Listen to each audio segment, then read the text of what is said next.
Karibu ndugu msikilizaji katika tafakari ya neno la Mungu, Dominika ya pili ya Pasaka mwaka C ulitujia katika kanisa. Dominika hii ilipewa jina la Dominika ya huruma ya Mungu katika maadhimisho ya jubilei kuu ya mwaka 2000 na Baba Mtakatifu Yohane Paulo wa pili. Mtakatifu Maria Faustino Kowalska, mtawa wa huruma ya Mungu, ndiye aliyepata maono na kuidhihirisha kwetu huruma hii ya Mungu. Katika maono hayo aliona miali ya mwanga iliyotoka kifuani mwa Bwana wetu Yesu Kristo, mwali wa rangi nyekundu ukiwakilisha damu yake na rangi ya bluu hafifu ikiwakilisha maji ya ubatizo. Ni katika muktadha huu mama kanisa alipotafakari katika sala ya mwanzo anasali hivi: E Mungu mwenye huruma ya milele, unawasha imani ya taifa lako katika sikukuu ya Pasaka. Uwazidishie hiyo neema uliyowajalia wapate wote kuelewa vyema kwamba wametakaswa kwa maji, wamepata uzima mpya kwa roho na kukombolewa kwa damu. Ni katika hili tumefanywa watoto wateule wa Mungu, ndivyo wimbo wa mwanzo unavyosema. Kama watoto wachanga waliozaliwa sasa, yatamanini maziwa ya akili yasiyoghoshiwa, ili hayo mpate kuukulia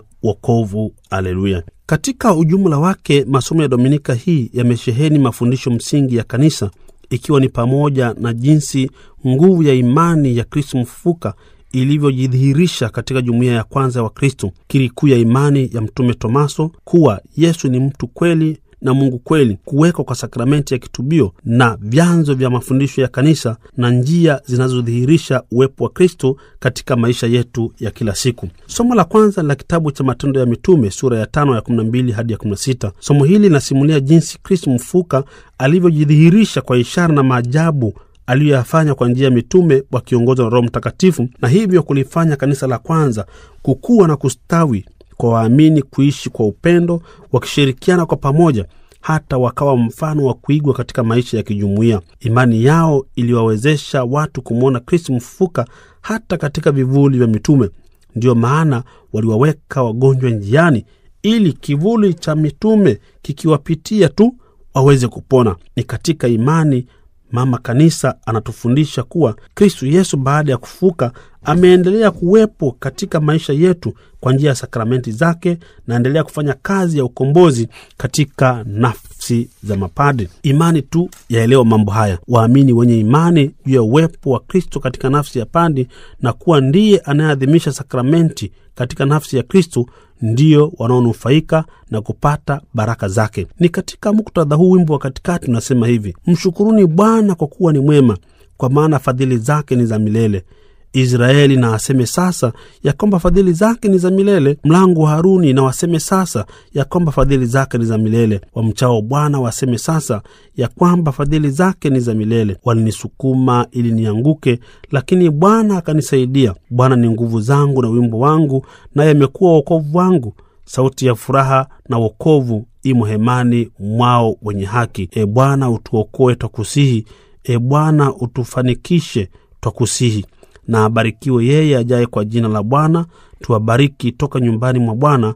Bwana ndiye aliye Mungu, naye ndiye aliyetupa nuru. Somo la pili na kitabu cha Ufunuo sura ya kwanza aya 9 hadi ya 13, 17 hadi 19. Somo hili linasimulia maono ya Mtume Yohane akiwa uhamishoni katika kisiwa cha Patmo siku ya Bwana, Jumapili, Dominika, siku ya ufufuko. Yesu anajifunua kwake akisema, usiogope, mimi ni wa kwanza na wa mwisho na aliye hai, nami nalikuwa nimekufa, na tazama ni hai hata milele na milele, nami ninazo funguo za mauti na za kuzimu. Yesu anajidhihirisha kuwa ni kuhani kwa ishara ya kanzu aliyovaa, mfalme kwa mshipi wa dhahabu aliyojifunga, na hakimu kwa ishara ya vinara 7 vya moto. Kristo ni kweli kuhani, mfalme na hakimu mwenye haki. Ufunuo huu wa Yohani ni wa kuimarisha wa Kristo waliokuwa wanateswa na utawala wa Warumi na kutokana na mafundisho ya walimu wa uongo. Yohani alipata ufunuo huu kutoka kwa Yesu Kristo mwenyewe mfufuka, akimwamuru aandike kitabu hiki cha Ufunuo ili kuwapa matumaini mapya na kuwatia moyo waamini ili waweze kuvumilia mateso kwa ajili ya imani yao kwake. Kumbe mapambano katika maisha ya imani ni muhimu. Hatupaswi kukata tamaa, kwani Kristo Yesu yuko pamoja nasi, akitutegemeza mpaka ukamilifu wa dahari. Injili nilivyoandikwa na Yohane sura ya 20 aya 19 hadi 31. Sehemu ya Injili imegawanyika katika sehemu kuu tatu. Sehemu ya kwanza, Yohane sura ya 20 aya 19 hadi 25, inahusu Yesu mfufuka kuwatokea wanafunzi wake bila tomazo na kuweka sakramenti ya kitubio. Ujumbe mkuu katika sehemu hii ni kuweka kwa sakramenti ya kitubio kwa Yesu kuwatuma na kuambia hivi mitume wake: kama Baba alivyonituma mimi nami nawapeleka ninyi. Pokeeni Roho Mtakatifu. Wowote mtakaoondolea dhambi wameondolewa, na wowote mtakaowafungia dhambi wamefungiwa. Namna hii Yesu aliiweka sakramenti ya upatanisho, sakramenti ya ondolea dhambi, akiwapa mitume na baadaye mapadi mamlaka ya kuondolea dhambi wanaofanya toba ya kweli na kuomba msamaha. Naye mwenye mashaka na asiyeamini atahukumiwa, bali aaminie ataokolewa.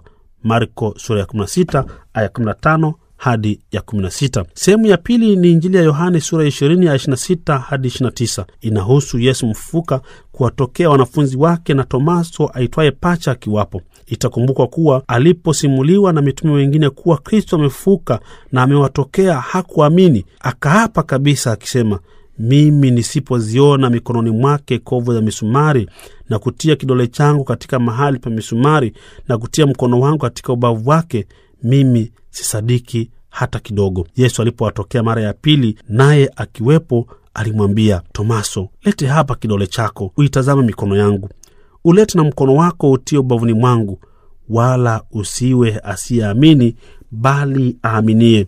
Tomaso alikiri kuu ya imani akisema, Bwana wangu na Mungu wangu. Ndiyo kusema alishuhudia kuwa Kristo mfufuka ni mtu kweli na ni Mungu kweli. Na Yesu akamwambia, wewe kwa kuwa umeniona umesadiki, waheri wale wasioona wakasadiki. Fundisho kuu nalolipata hapa ni hili: imani haipatikaniki katika kile anachoona mtu kwa macho yake. Mtu anayetaka kuona, kugusa, kuonja na kuhisi katika maisha ya kiroho, mtu huyu imani yake ni ya mashaka. Ndio maana Yesu anasema, wamebarikiwa wale wasioona wakaamini, kwa maana imani yao ni ya kweli na haina mashaka. Fundisho lingine tunalipata katika sehemu hii ni kuwa tunahitaji jumuiya, tunalihitaji kanisa ili tuweze kukutana na kumwona Yesu mfufuka. Ni katika maadhimisho ya kiliturujia ndipo tunapokutana na Yesu kwa njia ya sakramenti na neno lake. Sakramenti na neno la Mungu ni mali ya kanisa, mwili wa Kristo. Ndiyo maana Mtume Tomaso alipokuwa nje ya jumuiya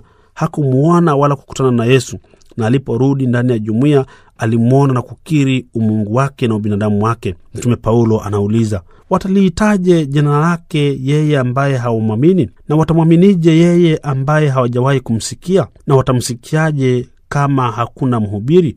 Warumi sura ya 10 aya 14. Tunahitaji jumuiya ili kusikiliza habari za imani kwa Kristo mfufuka. Ni katika jumuiya tunaombeana, tunapata mifano kutoka kwa wengine jinsi ya kuishi imani yetu katika matendo. Tunapata faida ya kuonywa na kurekebishwa pale tunapokosea. Ni katika jumuiya tunapata nafasi ya kupendwa na kupenda. Tunakutana na upendo wa Mungu kupitia wenzetu, na sisi wenyewe tunakuwa vyombo vya Mungu kupitishia upendo wake uwafikie wengine. Kumbe wajibu wetu ni kuzifanya jumuiya zetu ziwe kweli ishara ya uwepo wa Kristo ulimwenguni, ili watu mtambue Kristo. Kama kuna shida yoyote katika jumuiya, suluhisho sio kujitenga na jumuiya, bali ni kutatua matatizo hayo. Basi kama umejitenga na jumuiya, rudi upesi. Shiriki vyama vya kitume, shiriki katika shughuli za kanisa ili ukutane na Yesu mfufuka, upate neema na baraka zake. Sehemu ya mwisho ya Injili hii ya Dominika hii ni Yohane sura 20 aya 30 hadi 31. Inatujulisha kuwa kuna vyanzo vingine vya mafundisho ya kanisa nje na Biblia takatifu, kwa maana sio vyote aliyoyafanya Kristo yameandikwa katika Biblia.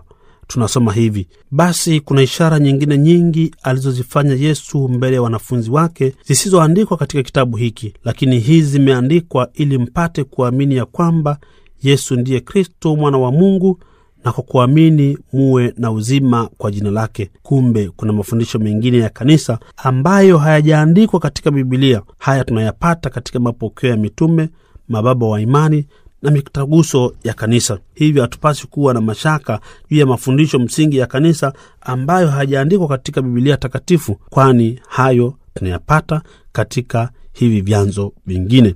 Basi tutambue kuwa Yesu mfufuka sasa anaishi katika maisha yetu kwa namna ambayo mifumo yetu ya fahamu haiwezi kuidhihirisha, haiwezi kuguswa kwa mikono au kuonekana kwa macho yetu ya kawaida. Imani pekee ndiyo yaweza kuelewa mambo haya.